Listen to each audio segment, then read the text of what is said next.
Hello student, last वाले video में हम लोगों ने ड्यू पॉइंट एंड ह्यूमिडिटी के बारे में स्टडी किया। आज के वीडियो में हम लोग देखेंगे इसके आगे का पोर्शन जो कि है स्पेसिफिक हीट कैपेसिटी। ये स्पेसिफिक हीट कैपेसिटी का जो पोर्शन है ये एग्जाम पॉइंट ऑफ व्यू काफी इंपॉर्टेंट है। तो इसके लिए आपके टेक्स्ट बुक में कुछ एक्टिविटी दी है, वो पहले समझते हैं। उस एक्टिविटी के द्वारा हम लोग फाइंड आउट करेंगे कि स्पेसिफिक हीट कैपेसिटी क्या होती है। ठीक है, तो उसके लिए हमें क्या चाहिए? उसके लिए हमें चाहिए एक बीकर, उसके अंदर हमें चाहिए वाटर, बर्नर चाहिए, साथ ही में हमें ट्रे के अंदर ठीक वैक्स चाहिए and 3 solid sphere of iron, copper and lead. ये सब चीजें चाहिए। तो हमें क्या करना है, प्रोसीजर में देखते हैं। हमें बीकर के अंदर वाटर लेना है और उसको बॉईल करना है। बॉईल करना मतलब वाटर का टेम्परेचर कितना हो जाता है, 100 डिग्री सेल्सियस। अब उस वाटर के अंदर, बॉइलिंग वाटर के अंदर हमें इन तीनों स्फीयर को डालना है, आयरन का स्फीयर, कॉपर का स्फीयर और लीड का स्फीयर। ठीक है, ये जो तीनों स्फीयर लिए हैं हम लोगों ने, इनका मास क्या है, इक्वल है। मास इक्वल होना जरूरी है। तो फिर क्या होगा, कुछ समय बाद ये सभी जो सॉलिड स्फीयर है वो वाटर की हीट क्या करेंगे, एब्जॉर्ब करेंगे। बाद में इन तीनों को एक साथ निकालना है और जो ट्रे है, ट्रे के अंदर जो थिक वैक्स है, उस थिक वैक्स के अंदर इन तीनों स्फीयर को क्या करना है, डालना है। और हमें ऑब्जर्व करना है कि कौन सा स्फीयर जो है वो ज्यादा डीप में गया है, नीचे की तरफ। उसके लिए आपके टेक्स्ट बुक में एक डायग्राम भी दी है, वही डायग्राम मैंने बोर्ड के ऊपर निकाली है। तो आइए समझते हैं। देखें, यहाँ पे specific heat capacity of metal को हम लोग स्टडी कर रहे हैं। ये डायग्राम में आप लोगों ने देखा होगा कि 3 स्फीयर जो है, जो कि आयरन, कॉपर और लीड के उस थिक वैक्स में हम लोगों ने डाले हैं आफ्टर हीटिंग करने के बाद। तो आपको दिख रहा होगा कि सबसे डीप में आयरन का स्फीयर गया है। तो ये डीप में क्यों गया, इसका मतलब ये है कि maximum heat absorb by the iron sphere. सबसे ज्यादा हीट किसने एब्जॉर्ब की है, आयरन स्फीयर ने की है वाटर से, और इसके वजह से उसने उतनी हीट वैक्स में ट्रांसमिट की और वैक्स क्या हो गया, मेल्ट हो गया। इस वजह से आयरन का जो स्फीयर है वो वैक्स में डीपेस्ट गया है, सबसे अंदर की तरफ गया है। उससे कम हीट किसने ऑब्जर्व की है, कॉपर ने की है। इसलिए as compare to the iron sphere, copper ने थोड़ा कम डिस्टेंस क्या है, कवर किया है। और सबसे कम की है लीड ने, इसलिए उसने सबसे कम डिस्टेंस कवर किया है। तो इस एग्जाम्पल से, इस एक्टिविटी से हमें ये समझ में आता है कि हर एक ऑब्जेक्ट की स्पेसिफिक हीट जो होती है वो अलग होती है। उसकी जो कैपेसिटी होती है हीट एब्सॉर्ब करने की, वो अलग होती है। हालांकि टेम्परेचर सेम था, उसके बावजूद भी हर एक ऑब्जेक्ट ने अलग अलग तरह की हीट एब्सॉर्ब की है। ये जो प्रॉपर्टी है which is used to determine the amount of heat absorbed by the object, this property is called as the specific heat capacity of that object. यही होती है स्पेसिफिक हीट कैपेसिटी, जो हम लोगों ने इस एक्टिविटी द्वारा, इस एग्जांपल द्वारा स्टडी की है। ठीक है, इसके बाद नेक्स्ट टॉपिक है हमारा, उसका एक definition, what is specific heat of that object. ये 1 मार्क के लिए पूछा जाता है। तो वो डेफिनेशन क्या है, the amount of heat energy required to raise the temperature of a unit mass of an object by 1 degree Celsius is called the specific heat of that object. ये इसी तरह से डेफिनेशन लिखनी है ताकि आपको पूरे मार्क मिल सके। So I think you understand very well कि specific heat of that object की डेफिनेशन क्या होती है। ठीक है, इसके बाद नेक्स्ट टॉपिक है हीट एक्सचेंज। हीट एक्सचेंज क्या होता है ये समझते हैं। सबसे पहले हमें ये बताना पड़ेगा कि हीट एक्सचेंज किसके बीच में होगी। आप सभी को पता है कि हीट एक्सचेंज तभी होती है जब दो ऑब्जेक्ट के बीच में टेम्परेचर का डिफरेंस हो। मतलब हॉट ऑब्जेक्ट और कोल्ड ऑब्जेक्ट हमें चाहिए, ठीक है। तो there is a heat transformation from hot object to cold object. मतलब तुम लोग अगर देखोगे तो हॉट ऑब्जेक्ट और कोल्ड ऑब्जेक्ट को कांटेक्ट में रखोगे तो क्या पता चलेगा, there is decrease in the temperature of hot object. मतलब हॉट ऑब्जेक्ट ने हीट को क्या किया, रिलीज किया है, ट्रांसफर किया है। एंड उसी समय आपको ये भी पता चलेगा there is increase in the temperature of the cold object. उसका मतलब ये है कि कोल्ड ऑब्जेक्ट ने हॉट ऑब्जेक्ट की हीट को एब्सॉर्ब किया है। ये कब तक चलेगा, मतलब ये हीट ट्रांसफॉर्मेशन कब तक चलेगा, तब तक चलेगा जब तक दोनों ऑब्जेक्ट का टेम्परेचर, दोनों ऑब्जेक्ट की जो हीट है वो इक्वल नहीं हो जाती, तब तक। इसी को हम हीट ट्रांसफॉर्मेशन कहते हैं, बराबर है। दोनों की हीट इक्वल होने तक ये ट्रांसफॉर्मेशन चलेगा, hot object to cold object, ताकि दोनों ऑब्जेक्ट का हीट क्या हो जाएगा, इक्वल हो जाएगा। अगर इसी दो ऑब्जेक्ट को हम लोग ऐसे एनवायरनमेंट में रखेंगे, ऐसे कंटेनर में रखेंगे, ताकि इसकी हीट जो है वो अंदर की बाहर ना जा सके या फिर बाहर की अंदर ना आ सके।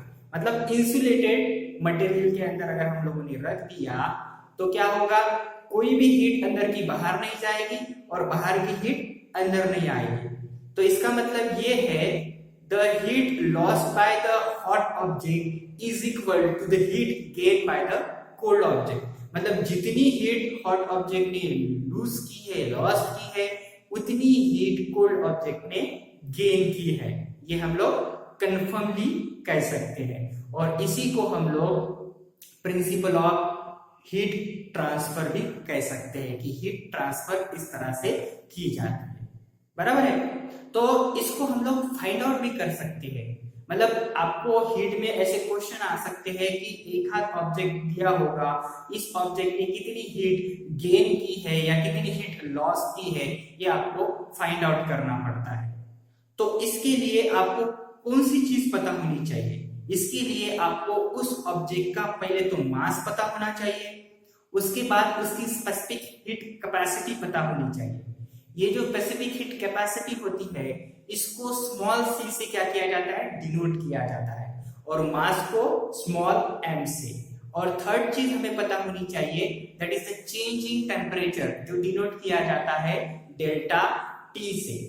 चेंज इन टेम्परेचर मतलब फॉर एग्जांपल अगर क्वेश्चन में ये पूछा है कि एक ऑब्जेक्ट ने कितनी हीट लॉस की है, मतलब हम लोग फॉर्मूला में क्या लिखेंगे, the mass of that object मतलब small m into the specific heat capacity of that object मतलब small c into change in temperature। यहाँ पे change in temperature क्या होगा, decrease in temperature मतलब डेल्टा t, वो फॉर्मूला आएगा ये वाला। यहाँ पे मैंने लिखा है heat exchange, heat energy absorbed by object is given by m into c into delta t। मतलब किसी ऑब्जेक्ट ने कितनी हीट एब्सॉर्ब की है, ये कैसे पता चलेगा, उस ऑब्जेक्ट के मास से, पहला स्मॉल एम, उस ऑब्जेक्ट की स्पेसिफिक हीट कैपेसिटी से मतलब स्मॉल सी। ये स्पेसिफिक हीट कैपेसिटी जो होती है ये गिवन होती है, आपके टेक्स्ट बुक में एक चार्ट दिया होगा, उसमें आपको specific heat capacity of object का गिवन दिया होगा, कितनी होती है वो दिया होगा, आपको वो मेमोराइज करना है, या तो गिवन रहेगा नहीं तो आपको पता होना चाहिए। साथ ही में डेल्टा टी क्या होता है, यहाँ पे दिया हुआ है एब्सॉर्ब की है, मतलब इंक्रीज इन टेम्परेचर मतलब डेल्टा टी होगा। अगर इसी टाइम पे अगर उल्टा पूछा जाए, heat energy lose by the object और लॉस बाय द ऑब्जेक्ट, तभी भी यही फॉर्मूला यूज किया जाएगा, मतलब m into C into delta T. फिर इसमें m क्या होगा, mass of that object, small c क्या होगा, specific heat capacity of that object, और डेल्टा टी क्या होगा, decrease in temperature of that object. मतलब दोनों केस में हम लोग ये फॉर्मूला को क्या कर सकते हैं, यूज कर सकते हैं to find out the increasing heat of that object और डिक्रीजिंग हीट ऑफ दैट, मतलब लूज कर रहे हैं या एब्सॉर्ब कर रहे हैं, हम लोग फाइंड आउट कर सकते हैं। नेक्स्ट है हमारा topic measurement of specific heat. जो कि मिक्सिंग मेथड एंड कैलोरीमीटर से हम लोग इसको फाइंड आउट कर सकते हैं। जो मैंने अभी बताया है उसी का ही कैलकुलेशन करते वक्त इस चीज का हम लोग यूज कर सकते हैं। मतलब मिक्सिंग मेथड का हम लोग यूज कर सकते हैं, उसी के साथ कैलोरीमीटर का भी हम लोग यूज कर सकते हैं। क्या फाइंड आउट करना है हमें? स्पेसिफिक हीट को फाइंड आउट करना है, तो उसको समझते हैं। अभी जैसे कि आपको कैलोरीमीटर ये कंसेप्ट अभी पहले भी पता है, मतलब लास्ट ईयर में कैलोरीमीटर के बारे में स्टडी किया है। कैलोरीमीटर इस तरह से होता है, ठीक है। एक कैलोरीमीटर होगा, इंसुलेटेड मटेरियल रहेगा, उसके अंदर ये वाटर रहेगा, साथ ही में जिस ऑब्जेक्ट का हमें फाइंड आउट करना है वो ऑब्जेक्ट या फिर हॉट सॉलिड लिखा हुआ है, एक थर्मामीटर होता है। इस तरह से क्या रहता है? कैलोरीमीटर। ये पूरा डायग्राम किसका है? कैलोरीमीटर का है। तो अगर हमें फाइंड आउट करना है कि कोई हॉट ऑब्जेक्ट, प्रोसीजर बताता हूं। कैलोरीमीटर लिया, उसके अंदर क्या रहेगा? वाटर रहेगा, ठीक है। तो एक हॉट ऑब्जेक्ट लिया, वो हॉट ऑब्जेक्ट को हम लोगों ने कहा डाला है? Water of that calorimeter. मतलब कैलोरीमीटर के अंदर जो वाटर रहेगा उस वाटर के अंदर हम लोगों ने हॉट ऑब्जेक्ट को डाला है। अभी हमें फाइंड आउट क्या करना है कि how much amount of heat loses by that hot object. उस हॉट ऑब्जेक्ट ने कितनी हीट को क्या किया है? लूज किया है, लॉस किया है। ये हमें कैसे पता चलेगा? उसके लिए यहाँ पे एक मेथड भी है जिसे हम लोग mixing method and calorie method भी कहते हैं। तो आइए समझते हैं। देखो, heat loss bye solid object, उस सॉलिड ऑब्जेक्ट ने कितनी हीट लॉस की है ये हमको फाइंड आउट करना है। इसने कितनी हीट लॉस, इसने कितनी हीट लॉस की हमें कैसे पता चलेगा? Equals to heat gain by the water plus heat gain by the calorimeter. जैसे हमने अभी एग्जांपल देखा था थोड़ा टाइम पहले कि अगर दो ऑब्जेक्ट को इंसुलेटेड मटेरियल में रखा जाए तो कोई भी हीट अंदर की बाहर नहीं जाएगी और बाहर की अंदर नहीं जाएगी। मतलब इसका मतलब ये है कि जो हॉट ऑब्जेक्ट ने हीट लॉस की है उतनी हीट कोल्ड ऑब्जेक्ट ने क्या की है? गेन की है। वही प्रिंसिपल पे हम लोग जाएंगे और फाइंड आउट करेंगे। वही फंडा हम यहाँ पे यूज कर रहे हैं। तो क्या लिखा मैंने? Heat loss bye solid object, वो फाइंड आउट करना है। इक्वल्स टू उसने कितनी हीट लॉस की है, मतलब कोई तो होगा जिसने हीट एब्सॉर्ब की होगी। तो कैलोरीमीटर में दो चीजें, एक वाटर है और एक खुद कैलोरीमीटर है। मतलब amount of heat absorb by the water plus amount of heat absorb by the calorimeter, ये दोनों ने मिलकर जितनी हीट एब्सॉर्ब की है उतनी हीट उस हॉट ऑब्जेक्ट ने क्या की होगी? लॉस की होगी। इसलिए फॉर्मूला में क्या आया? Heat loss by the solid object is equal to heat gain by the water plus heat gain by the calorimeter. ठीक है, समझ में आया? नेक्स्ट क्या है? Heat loss by the solid object को कैसे फाइंड आउट किया है? अगर heat loss by the solid object को मैं कैपिटल क्यू से डिनोट करूंगा तो उसके लिए ये वाला फॉर्मूला जो हम लोगों ने अभी पहले पढ़ा हुआ है वही यूज करना है।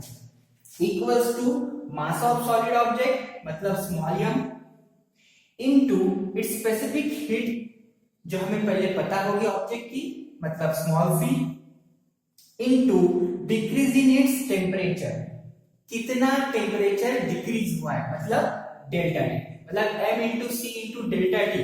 यही हमें यहाँ पे यूज करना है to find out heat loss by the solid object Q की वैल्यू को फाइंड आउट करना है।